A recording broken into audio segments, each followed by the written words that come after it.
નમસ્કાર મિત્રો, આજના વ્લોગમાં તમારું હાર્દિક સ્વાગત છે।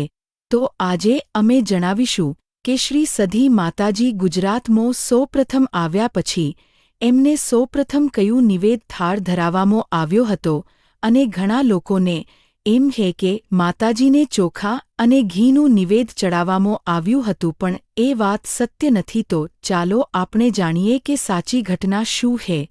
શ્રી સધી માતાજી પાકિસ્તાનથી જ્યારે ગુજરાત આવ્યા હતા અને પાટણના રાજા સિદ્ધરાજ જયસિંહ જોડેથી હમીર કકુની ભેંસો પાસી સંત પાકિસ્તાન આપીને માતાજી રિહણા કરીને પાટણના 3 દરવાજે બેસ્યા હતા અને પછી ઘણા સમય વીરભણ રાવળ માતાજીને પોતાના ઘરે લેવા ગયા હતા।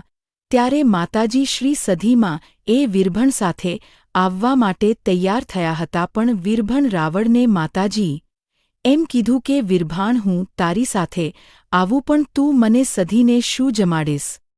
તો પછી વીરભણ રાવળ એ કીધું, માતા તું જે કહે એ હું તને આપીશ એટલું કહી પછી માતાજી એ કીધું, હવે હું તારી સાથે સાથે ચાલીશ, પણ વીરભણ તું જ્યાં રોકાય, જ્યાં તું બેસે ત્યાં જ હું બેસી જઈશ। પછી વીરભણ રાવળે કીધું કે સારું માતાજી। પછી વીરભણ રાવળ ચાલતા ચાલતા વિસનગરથી થોડા આગળ કડા કરીને ગામ હતું તેની સીમ પાસે એક સૂકી રાયણ પાસે થોડોક આરામ કરવા રોકાઈ ગયા। પછી સધી માતાજી તો ત્યાં જ બિરાજમાન થઈ ગયા। પછી તો વીરભણ પોતાના ગામ સોજા ગયા ને બીજા દિવસે રાત્રે સપનામાં આવ્યાને કહ્યું કે વીરભણ, હું કડા બેસી ગઈ છું। વીરભણ તે કીધું, એમ તારી સાથે સાથે આવી તો હવે હું જે માગું એ તારે આપવું પડશે। તો વીરભણ રાવળ બોલ્યા કે માતાજી જે માગો એ આપું। પછી માતાજી એમ કીધું કે વીરભણ તારો હે છોકરો હે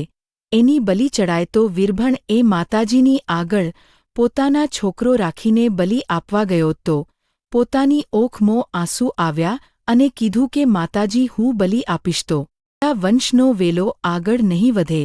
આટલું બોલતા માતાજી સધી બોલ્યા, તો વીરભણ તું એક કોઠા કરીને ગામડું હે, એક દરબારને દીકરો હે, જો એ બાળક તું લાઈને મને બલિ ચડાવ। તો વીરભણ રાવળ કોઠા ગામમાં ગયા અને દરબારના બાળકને લાવ્યા। તો દરબારે કીધું, વીરભણ હું પણ જોવું તારી માતા સધી કેવી હે।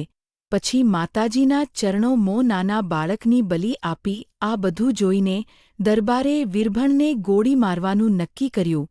ત્યાં જ માતા સધી પ્રસન્ન થયા અને કીધું કે વીરભણ, હું સધી તારી પરીક્ષા કરતી હતી અને મેં જે માગ્યું એ તુંએ આપ્યું।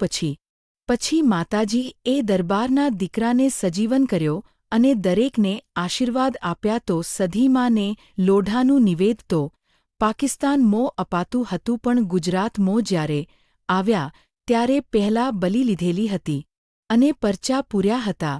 તો બોલો જય શ્રી સિદ્ધેશ્વરી સધી માની જય। અમારી ચેનલ રોનક ભાંડુ ઓફિશિયલને સબસ્ક્રાઇબ કરજો। જય સધી માં।